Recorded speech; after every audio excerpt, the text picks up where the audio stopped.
ನೋಡಿರಿ ಜೋಳದ ರೊಟ್ಟಿ ಮಾಡೋದು ಎಷ್ಟು ಸಿಂಪಲ್ ಅಂತ ತೋರಿಸ್ಕೊಡ್ತಾ ಇದ್ದೀನಿ. ಕೆಲವೊಬ್ಬರಿಗೆ ಮಾಡೋಕ್ಕೆ ಬರೋದಿಲ್ಲ. ನೋಡಿ ಯಾವ ಥರ ಉದ್ದಬೇಕು, ಯಾವ ಥರ ಹಿಟ್ಟು ನಾದ್ಕೋಬೇಕು ಅಂತ ಹೇಳ್ಕೊಡ್ತೀನಿ. ಬನ್ನಿ ಫ್ರೆಂಡ್ಸ್ ನೋಡ್ಕೊಂಬರೋಣ. ಹಾಯ್ ಎಲ್ಲರಿಗೂ ನಮಸ್ಕಾರ. ಚೆನ್ನಾಗಿದ್ದೀರಿ? ನಾನು ಚೆನ್ನಾಗಿದ್ದೀನಿ, ನೀವು ಚೆನ್ನಾಗಿದ್ದೀರಾ ಅಂತ ತಿಳ್ಕೊಂಡಿದ್ದೀನಿ. Welcome to my Banashankari all in one ಚಾನಲ್ಗೆ.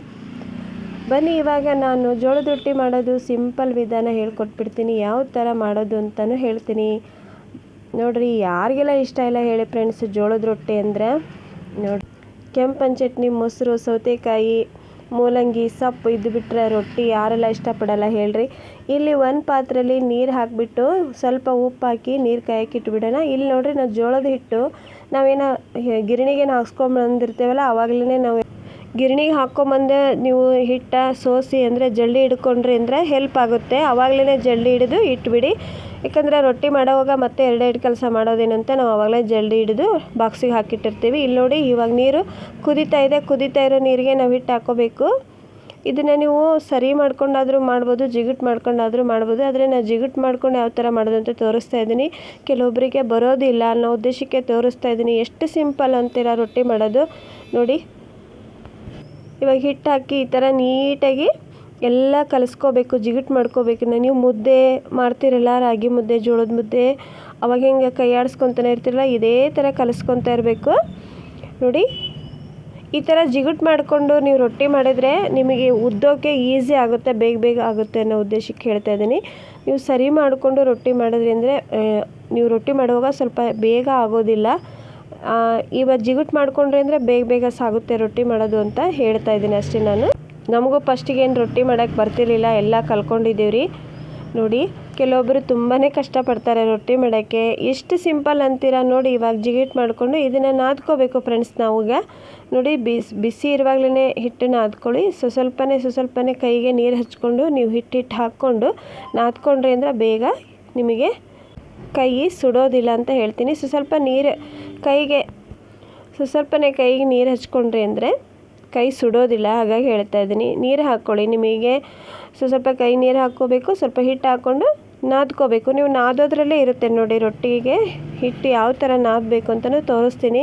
ಇವಾಗ ಹಿಟ್ಟು ಹಾಕ್ಕೋತಿದ್ದೀನಿ ನೋಡಿ. ನಾನು ಹಿಟ್ಟು ಹಾಕ್ಕೊಂಡು ನೀವು ನೀಟಾಗಿ ನಾದ್ಕೋಬೇಕು. ನೀವು ಹಪ್ಪಳದ ಹಿಟ್ಟಿಗೆ ಯಾವ ಥರ ನಾದ್ಕೋತಿರಲ್ಲ ಅದೇ ಥರನೇ ನಾದ್ಕೋಬೇಕು. ನೋಡಿ ಎರಡು ನೀಟಾಗಿ ಮಿಕ್ಸ್ ಮಾಡಿಕೊಂಡು ನಾದಬೇಕು. ತುಂಬ ಸಿಂಪಲ್ ರೊಟ್ಟಿ ಮಾಡೋದು. ಯಾರು ಈ ರೊಟ್ಟಿ ಇಷ್ಟಪಡಲ್ಲ ಹೇಳಿ ಫ್ರೆಂಡ್ಸ. ನಾವು ಹೊರಗಡೆ ಹೋಟೆಲಲ್ಲಿ ತಂದು ತಿನ್ನೋದಕ್ಕಿಂತ ನಾವು ಮನೆಯಲ್ಲೇ ಮಾಡ್ಕೊಂಡು ರೊಟ್ಟಿನ ಬಿಸಿ ರೊಟ್ಟಿ ಒಂದು ಸ್ವಲ್ಪ ಯಾವುದಾದ್ರೂ ತರಕಾರಿ ಪಲ್ಯ ಇದ್ದರೆ ರೊಟ್ಟಿನ ಇಷ್ಟಪಟ್ಟು ತಿಂತಾರೆ ಮನೆಯಲ್ಲಿ ಅನ್ನೋ ಉದ್ದೇಶಕ್ಕೆ ತೋರಿಸ್ತಾ ಇದ್ದೀನಿ. ನೋಡಿ ನಿಮಗೆ ಎಷ್ಟು ಸಿಂಪಲಾಗಿ ಮೊದಲಿಗೆ ನೀವು ದಪ್ಪನಾಗ ಉದ್ಕೊಳ್ಳಿ. ನೆಕ್ಸ್ಟ್ ಆಮೇಲೆ ನಿಮಗೆ ರೂಢಿ ಆಗುತ್ತೆ ರೊಟ್ಟಿ ಮಾಡ್ಕೊಳ್ಳೋದು. ಕೆಲವೊಬ್ಬರಿಗೆ ಬರೋದೇ ಇಲ್ಲ ಅನ್ನೋರಿಗೆ ಈ ವಿಡಿಯೋ ಯೂಸ್ ಆಗುತ್ತೆ ಅಂತ ಹೇಳ್ತೀನಿ. ವಿಡಿಯೋದಾಗ ಏನಾದರೂ ತಪ್ಪಿದ್ರೆ ಕ್ಷಮಿಸ್ರಿ. ಮತ್ತು ವಿಡಿಯೋ ಹೇಗೆ ಬಂತು ಅಂತ ಕಮೆಂಟ್ ಬಾಕ್ಸಲ್ಲಿ ಹೇಳಿ. ವಿಡಿಯೋ ಸ್ಕಿಪ್ ಮಾಡ್ದಂಗೆ ನೋಡಿರಿ. ಇಲ್ಲಿ ನೋಡಿರಿ ನಾನು ಸ್ವಲ್ಪ ಕೈಗೆ ಹಿಟ್ಟು ಹಚ್ಕೊಂಡು ಈ ಥರ ನಾದ್ತಾ ಇದ್ದೀನಿ. ಈ ಥರ ನಾದ್ಕೋಬೇಕು. ತುಂಬ ಸಿಂಪಲ್ ಇದು. ನೋಡಿ ಒಂದು ಸಲ ಫಸ್ಟಿಗೆ ಸ್ವಲ್ಪ ದಪ್ಪನೇ ಉದ್ಕೊಳ್ಳಿ ನಿಮಗೆ ಬಂತು ಅಂದರೆ. ಇಲ್ಲ ಅಂದರೆ ಸ್ವಲ್ಪ ದಪ್ಪನೇ ಉದ್ಕೊತ ಬಂದಂಗೆ ನಿಮಗೆ ಪ್ರಾಕ್ಟೀಸ್ ಆಗಿಬಿಡುತ್ತೆ ರೊಟ್ಟಿ ಮಾಡೋದು. ನಮಗೂ ಬರ್ತಿರ್ಲಿಲ್ಲ, ನಾವು ಕಲ್ತ್ಕೊಂಡ್ವಿ. ನಮ್ಮ ಅತ್ತೆಯರೆಲ್ಲ ನಿಮಗೆ ಹೆಂಗೆ ಬರುತ್ತೆ ಹಂಗೆ ಉದ್ರಿ ಅಂತ ಹೇಳ್ತಿದ್ರು ಫ್ರೆಂಡ್ಸ್. ನಾವು ಫಸ್ಟಿಗೆಲ್ಲಾದರೂ ನಮ್ಮ ರೊಟ್ಟಿ ತಿನ್ನೋಕ್ಕೆ ನಮಗೆ ಒಂಥರ ಆಗ್ತಿತ್ತು. ಆ ಥರ ನಾವು ರೊಟ್ಟಿ ಉದ್ತಿದ್ವಿ. ಆದರೆ ಇವಾಗ ನೋಡಿ ನಮ್ಮ ರೊಟ್ಟಿನೇ ಬೇರೆಯವರು ಕೇಳ್ತಾರೆ, ಎಷ್ಟು ಚೆನ್ನಾಗಿ ರೊಟ್ಟಿ ಉದ್ತಿರಲ್ಲ ನೀವು ಅಂತ. ಹಾಗೆ ಎಲ್ಲದೂ ನಾವು ಕಲಿಬೇಕು ಅನ್ನೋದು ನಮ್ಮಲ್ಲಿ ಬಂತು ಅಂದರೆ ಫ್ರೆಂಡ್ಸ್ ನಾವು ಬೇಗ ಕಲಿತೀವಿ. ಅದು ನಮ್ಮಲ್ಲಿ ಬರಬೇಕಷ್ಟೇ. ನಾವು ಮಾಡ್ತೀವಿ ಕಲಿತೀವಿ ಅನ್ನೋದು ನಮ್ಮಲ್ಲಿದ್ದರೆ ನಾವು ಬೇಕಾದನ್ನೇ ಮಾಡ್ಬೋದು, ಬೇಕಾದನ್ನು ಕಲಿಬೋದಲ್ವಾ ಫ್ರೆಂಡ್ಸ್. ಅದಕ್ಕೆ ಹೇಳ್ತಾ ಇದ್ದೀನಿ. ನೋಡಿ ಎಷ್ಟು ಸಿಂಪಲ್ಲಾಗಿ ನಾವು ರೊಟ್ಟಿ ಮಾಡ್ಕೋಬೋದು ಅಂತ ನಿಮಗೆ ತೋರಿಸ್ತಾ ಇದ್ದೀನಿ. ನೋಡಿ ಇವಾಗ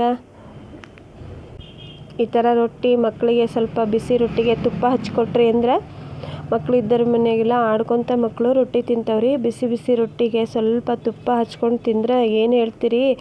ನಮ್ಮದು ಐತಲ್ರಿ ಒಂದು ಹೇಳ್ತೀನಿ, ರೊಟ್ಟಿಗೆ ಮಾತ್ರ ನೀವು ಯಾವ ಪಲ್ಯ ಮಾಡಿದರೂ ಸೂಟ್ ಆಗುತ್ತೆ. ಬರೀ ನೀವು ಬೇಳೆ ಪಲ್ಯ ಮಾಡ್ಕೊಂಡು ತಿನ್ನಿರಿ, ಅಷ್ಟು ಟೇಸ್ಟ್ ಕೊಡುತ್ತೆ ರೊಟ್ಟಿಗೆ ಪಲ್ಯ ಮಾತ್ರ.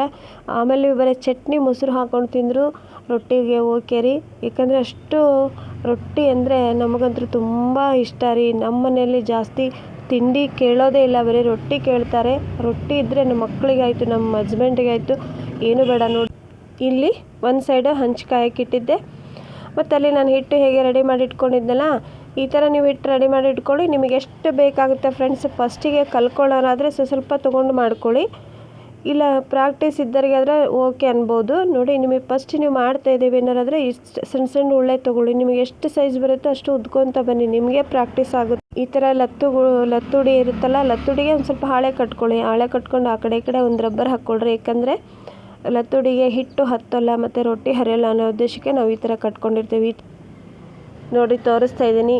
ಫಸ್ಟಿಗೆ ನೀವು ಇದೇ ಥರ ರೊಟ್ಟಿ ಉದ್ಕೊತ ಬರಬೇಕು. ನೋಡಿ ಈಗ ಸೈಡೆಲ್ಲ ಇದು ನೋಡಿ ಫಸ್ಟಿಗೆ ಸಣ್ಣದು ಉತ್ತಿರಲ್ಲ, ಸೈಡ್ಗೆಲ್ಲ ಈ ಥರ ದಿಂಡು ಕಟ್ಟಬೇಕು. ನೋಡಿ ರೊಟ್ಟಿಗೆ ಈ ಥರ ದಿಂಡು ಕಟ್ಟಿ ನೋಡಿ, ಇಷ್ಟು ನಾನು ದಿಂಡು ಕಟ್ಟಿ ತೋರಿಸ್ತಾ ಇದ್ದೀನಿ. ನೀಟಾಗಿ ದಿಂಡು ಕಟ್ಟಿ ನೀವು ಉದ್ಕೊತ ಬಂದಂಗೆ ರೊಟ್ಟಿ ಹರಿಯೋದಿಲ್ಲ. ಮೊದಲು ಸೈಡ್ಗೆಲ್ಲ ಫಸ್ಟಿಗೆ ನಿಧಾನಾಗೆ ಉದ್ಕೊಳ್ಳಿ. ಆಮೇಲೆ ನೋಡಿ ನಡುವೇನು ಉದ್ದದ ಅವಶ್ಯಕತೆ ಇರಲ್ಲ ನೀವು, ಯಾಕಂದರೆ ಸೈಡ್ಗೆಲ್ಲ ಉದ್ಕೊತ ಬಂದಂಗೆ ರೊಟ್ಟಿ ಈಸಿಯಾಗಿ ಬರುತ್ತೆ. ನೋಡಿ ಜಿಗುಟ್ ಮಾಡ್ಕೊಂಡಿರ್ತೇವಲ್ಲ ಫ್ರೆಂಡ್ಸ್, ಹಾಗಾಗಿ ರೊಟ್ಟಿ ಹರಿಯೋದಿಲ್ಲ. ನೀವು ಸರಿ ಮಾಡ್ಕೊಂಡ್ರಿ ಅಂದರೆ ರೊಟ್ಟಿ ಬೇಗ ಸಾಗೋದಿಲ್ಲ. ಜಿಗುಟ್ ಮಾಡ್ಕೊಂಡ್ರಿ ಅಂದರೆ ಬೇಗ ನಾವೆಂಥದ್ದು ಎಷ್ಟು ದೊಡ್ಡದು ರೊಟ್ಟಿ ಬೇಕಾದರೂ ಮಾಡ್ಕೊಬೋದು. ನೋಡಿ ಇಲ್ಲಿ ನಾನು ತೋರಿಸ್ತಾ ಇದ್ದೀನಿ ಎಷ್ಟು ದೊಡ್ಡದು ರೊಟ್ಟಿ ಆಗಿದೆ ಅಂತ. ನೋಡಿ ನಮ್ಮ ಮನೇಲಿ ಇದೇ ಥರ ಇರಬೇಕು ಫ್ರೆಂಡ್ಸ್, ರೊಟ್ಟಿ ದಪ್ಪ ಆಗೋ ಆಗಿಲ್ಲ, ತೆಳ್ಳಗೇ ಇರಬೇಕು. ನೋಡಿ ಇಲ್ಲಿ ಹಂಚು ಕಾಯ್ದಿತ್ತಲ್ವ, ಇವಾಗ ರೊಟ್ಟಿ ಹಾಕಿ ತೋರಿಸ್ತಿದ್ದೀನಿ ನೋಡಿ. ಇವಾಗ ಹಂಚಿಗೆ ರೊಟ್ಟಿ ಹಾಕಿಬಿಟ್ಟು ನೀಟಾಗಿ ಹಂಚು ಒರೆಸ್ಕೋಬೇಕು ಒಂದು ಕಾಟನ್ ಅರ್ಬಿಂದ ಫಸ್ಟಿಗೆ. ಆಮೇಲೆ ರೊಟ್ಟಿ ಹಾಕಿಬಿಟ್ಟು ನೀರು ಹಚ್ಕೊಳ್ಳಿ. ನೀರು ಹಚ್ಚುವಾಗ ಗ್ಯಾಸ್ ಸಣ್ಣಗೆ ಇಟ್ಕೊಳ್ರಿ. ಆಮೇಲೆ ನೀರು ಹಚ್ಚಿಂದ ಸ್ವಲ್ಪ ಜಾಸ್ತಿ ಇಟ್ಕೊಳ್ರಿ, ಬೇಗ ಬೇಯುತ್ತೆ. ಒಲೆ ಆದರೆ ಎಲ್ಲ ಕಡೆ ಬೇಗ ಬೆಂದುಬಿಡುತ್ತೆ, ಆದರೆ ಗ್ಯಾಸಲ್ಲಾದರೆ ಸ್ವಲ್ಪ ಟೈಮ್ ಹಿಡಿಯುತ್ತೆ. ಈ ಥರ ಒಂದು ಕಾಟನ್ ಮನೇಲಿ ಇರ್ತಲ್ಲ ಹೇಗಿದ್ದರೂ ಅದನ್ನು ತೊಗೊಂಡು ಎಲ್ಲ ಪೂರ್ತಿ ನೀವು ರೊಟ್ಟಿಗೆ ಹಚ್ಕೋಬೇಕು. ನೀರು ಮೇನ್ ಇರೋದಿದೆ ನೋಡಿ, ಮೇನ್ ಇದೇ ಥರ ಇರೋದು ಫ್ರೆಂಡ್ಸ್. ನಾವು ಫಸ್ಟಿಗೆ ಎಷ್ಟು ಟ್ರೈ ಮಾಡಿದ್ರು ಈ ಥರ ರೊಟ್ಟಿ ಮಾಡೋಕ್ಕೆ ಬರ್ತಿರ್ಲಿಲ್ಲ. ಆದರೆ ಹೆಂಗೆ ಕಲಿತೀವಿ ಅನ್ನೋದು ನಮಗೂ ಗೊತ್ತಾಗ್ತಾ ಇಲ್ಲ. ಅಷ್ಟು ಈಸಿಯಾಗಿ ಬೇಗ ಕಲ್ತ್ಕೊಂಡ್ವಿ ನಾವು. ಹೇಳಿದೆಲ್ಲ ಫ್ರೆಂಡ್ಸ್, ನಾವು ಕಲಿಬೇಕು ಅನ್ನೋದಿತ್ತು ಅಂದರೆ ಬೇಗ ನಾವು ಕಲಿತೀವಿ. ನೋಡಿ ಇವಾಗ ಈ ಥರ ಮೇಲ್ಗಡೆ ಗುಳ್ಳೆ ಬರಬೇಕು. ಆ ಗುಳ್ಳೆ ಬಂದ ಹಾಗೆ ನೀವು ರೊಟ್ಟಿನ ನೋಡಿ ತೋರಿಸ್ತೀನಿ. ಈ ರೊಟ್ಟಿನ ಈ ಥರ ತಿರುವಿ ಹಾಕಬೇಕು. ಹಾಕಿ ಒಂದು ಕಾಟನ್ ಅರ್ಬಿಯಿಂದ ಒತ್ತಬೇಕು ಫ್ರೆಂಡ್ಸ್. ಅಂದರೆ ಜಮಾಸೆಗೇನು ಒತ್ತಕ್ಕೆ ಹೋಗ್ಬೇಡ್ರಿ, ಸ್ವಲ್ಪ ಮೇಲ್ಗಡೆ ಹಾಗೆ ಹಿಂಗೆ ಅರ್ಬಿಯಿಂದ ಇಷ್ಟೇ ಅದುಂಬೇಕು. ಯಾಕಂದರೆ ಎಲ್ಲ ಕಡೆ ಬೇಯುತ್ತೆ ಅಂತ ಹೇಳ್ತಾ ಇದ್ದೀನಿ. ನೋಡ್ರಿ ರೊಟ್ಟಿ ಮಾತ್ರ ಯಾರೂ ಮಿಸ್ ಮಾಡ್ಕೊಳ್ಳಲ್ಲ ಫ್ರೆಂಡ್ಸ್. ರೊಟ್ಟಿ ಅಂದರೆ ಎಲ್ಲರೂ ಇಷ್ಟಪಡ್ತಾರೆ. ನೋಡಿ ಎಷ್ಟು ತಿಂದರೂ ರೊಟ್ಟಿ ಬೇಜಾರಾಗಲ್ಲ ಫ್ರೆಂಡ್ಸ್. ನೋಡಿ ಈ ರೊಟ್ಟಿಗೆ ಕೆಂಪನ ಚಟ್ನಿ ಬೆಣ್ಣೆ ಇದ್ದುಬಿಟ್ರೆ ಹೇಳ್ತೀನಿ ಎಷ್ಟು ಟೇಸ್ಟ್ ಗೊತ್ತೇನ್ರಿ. ನಮ್ಮ ರೊಟ್ಟಿ ಅಂದ್ರೆ ಕೇಳ್ತೀರ, ನಮ್ಮ ಸೈಡ್ ರೊಟ್ಟಿ ಅಂತೂ ಇದೇ ಥರ ಇರ್ತವೆ ನೋಡ್ರಿ. ತೆಳ್ಳಗೆ ಮಾಡ್ಬೇಕ್ರಿ, ದಪ್ಪ ಆದರೆ ಬೈತಾರೆ ನಮ್ಮ ಮನೆಯಲ್ಲಂತೂ. ನೋಡಿ ಇವಾಗ ರೊಟ್ಟಿ ರೆಡಿ ಆಯ್ತು ನೋಡ್ರಿ ಫ್ರೆಂಡ್ಸ್. ಎಷ್ಟು ಸಿಂಪಲ್ ಅಲ್ವಾ ರೊಟ್ಟಿ ಮಾಡ್ಕೊಳ್ಳೋದು. ಯಾರಿಗೆಲ್ಲ ರೊಟ್ಟಿ ಮಾಡೋಕ್ಕೆ ಬರಲ್ರಿ, ಈ ವಿಡಿಯೋ ನೋಡಿ ಆರಾಮಾಗಿ ಕಲ್ತ್ಕೋಬೋದು ನೋಡ್ರಿ. ಎಷ್ಟು ಈಸಿಯಾಗಿ ಹೇಳ್ಕೊಟ್ಟಿನಿ ನಾನು ರೊಟ್ಟಿ ಮಾಡೋದು. ಮತ್ತು ಟ್ರೈ ಮಾಡ್ತೀರಾ ಫ್ರೆಂಡ್ಸ್, ಮತ್ತು ನೀವು ಯಾವ ಥರ ರೊಟ್ಟಿ ಮಾಡ್ತೀರಾ ಅಂತ ನಂಗೆ ಹೇಳಿ. ಸಾಮಾನ್ಯವಾಗಿ ಎಲ್ಲರಿಗೂ ರೊಟ್ಟಿ ಮಾಡೋಕ್ಕೆ ಬರುತ್ತೆ, ಕೆಲವೊಬ್ರಿಗೆ ಬರಲ್ಲ ಅನ್ನೋ ಉದ್ದೇಶಕ್ಕೆ ವಿಡಿಯೋ ಮಾಡಿ ತೋರಿಸಿದ್ದೀನಿ ರೀ. ವಿಡಿಯೋ ಇಷ್ಟ ಆದರೆ ಲೈಕ್ ಮಾಡೋದನ್ನು ಮರಿಬೇಡ್ರಿ. ರೊಟ್ಟಿ ರೆಡಿ ಆಯ್ತು ನೋಡ್ರಿ. ಇನ್ನೊಂದು ರೊಟ್ಟಿ ಮಾಡಿ ನಿಮಗೆ ನಾನು ತೋರಿಸ್ತೀನಿ ಎಷ್ಟು ಸಿಂಪಲ್ ರೊಟ್ಟಿ ಮಾಡ್ಕೋಬೋದು. ಅಂದರೆ ಒಂದು 20 ನಿಮಿಷದಾಗ ನಾವೇನಿಲ್ಲ ಅಂದರೆ ಒಂದು 30-40 ರೊಟ್ಟಿ ಉದ್ಬೋದು ಫ್ರೆಂಡ್ಸ್. ಒಬ್ಬರು ಬೇಯಿಸೋರು ಇದ್ದರು ಅಂದರೆ, ಒಬ್ಬರು ಉದ್ದಿ ಕೊಡೋರು ಇದ್ರು ಅಂದರೆ ಬೇಗ ಆಗುತ್ತೆ. ಬಟ್ ನಾವು ಒಬ್ಬರೇ ಇರೋದ್ರಿಂದ ನಾನು ಅಲ್ಲೇ ಬೇಯಿಸ್ಕೊಂಡು ಅಲ್ಲೇ ಉದ್ಕೊತ ಅಲ್ಲೇ ಬೇಯಿಸ್ತೀನಿ. ಯಾಕಂದರೆ ಟೈಮು ಬೇಗ ಹೋಗುತ್ತೆ, ಇಲ್ಲ ಅಂದರೆ ಅದಕ್ಕೆ ನಾನು ಅಲ್ಲೇ ಉದ್ಕೊತನೇ ಬೇಯಿಸ್ಬಿಡ್ತೀನಿ ಗ್ಯಾಸ್ ಕಟ್ಟೆ ಮೇಲೆ. ಈ ಥರ ಇಬ್ಬರು ಇದ್ರು ಅಂದರೆ ಫ್ರೆಂಡ್ಸ್ ಈಸಿ ಆಗುತ್ತೆ. ಒಬ್ರು ಉದ್ಕೊಟ್ರೆ ಒಬ್ರು ಬೇಯಿಸ್ಬೋದು. ನಾವೇನು ಭಾಳ ಜನ ಇಲ್ವಲ್ಲ, ಹಾಗಾಗಿ ಅಲ್ಲೇ ನಾನು ಉದ್ಕೊತ ಬೇಯಿಸ್ತೀನಿ. ನೋಡಿ ಫ್ರೆಂಡ್ಸ್, ನೀವು ಎಷ್ಟು ರೊಟ್ಟಿ ಉದ್ತಿರಲ್ಲ ಅಷ್ಟು ರೊಟ್ಟಿ ಉದ್ದಿದ್ರೂ ಸಹ ರೊಟ್ಟಿ ಹರಿಯೋದಿಲ್ಲ. ಆದರೆ ಹಂಚು ದೊಡ್ಡದಿತ್ತು ಅಂದರೆ ನೀವು ಎಂತೆಂಥ ಬೇಕಂತ ರೊಟ್ಟಿ ಮಾಡ್ಕೊಂಡು ತಿನ್ಬೋದು ನೋಡ್ರಿ. ಮತ್ತು ನೀವು ಟ್ರೈ ಮಾಡ್ತಿರಲ್ಲ ಫ್ರೆಂಡ್ಸ್, ಯಾರಿಗೆಲ್ಲ ರೊಟ್ಟಿ ಮಾಡೋಕ್ಕೆ ಬರಲ್ಲ ದಯವಿಟ್ಟು ಈ ವಿಡಿಯೋ ನೋಡಿ ಆರಾಮಾಗಿ ಕಲ್ತ್ಕೋಬೋದು. ಏನೂ ಅಜ್ಜಿ ಆಗೋದಿಲ್ಲ ರೊಟ್ಟಿ ಕಲ್ತ್ಕೊಳ್ಳೋದು. ಮತ್ತು ನೋಡಿ ಆರಾಮಾಗಿ ನೀವು ರೊಟ್ಟಿ ಮನೆಯಲ್ಲೇ ಮಾಡ್ಕೊಬೋದು, ಹೋಟೆಲ್ ತರಿಸ್ಕೋದ್ಕಿಂತ. ನೋಡ್ರಿ ಇವಾಗ ಐತಲ್ರಿ, ಕೆಳಗಡೆ ಉದ್ದಿರೋದು ಮೇಲ್ಗಡೆ ಬರಬೇಕ್ರಿ. ಕೆಳಗಡೆ ಏನಿರುತ್ತಲ್ಲ ರೊಟ್ಟಿ, ಅದು ಮೇಲ್ಗಡೆ ಬರಬೇಕು ಹಂಚಿಗೆ ಹಾಕುವಾಗ.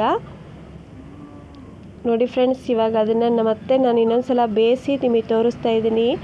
ಇದೇ ಥರ ನೀರು ಹಚ್ಕೊಂಡು ಸ್ವಲ್ಪ ಗುಳ್ಳೆ ಬಂದಾದಮೇಲೆ ನೀವು ತಿರುವಿ ಹಾಕಿಬಿಟ್ರೆ ರೊಟ್ಟಿ ಬೇಗ ಆಗುತ್ತೆ. ನೋಡಿ ಎಷ್ಟು ಸಿಂಪಲ್ ಅಲ್ವೇನ್ರಿ ರೊಟ್ಟಿ ಮಾಡ್ಕೊಳ್ಳೋದು. ಇಷ್ಟೇ ಸಿಂಪಲ್ ನೋಡಿರಿ, ಒಂದು 20 ನಿಮಿಷದಾಗೆ ನಮಗೆ ರೊಟ್ಟಿ ಬಿಸಿ ಬಿಸಿ ರೊಟ್ಟಿ ಅಂತ ರೆಡಿ ಆಗಿಬಿಡ್ತಾವ್ರಿ.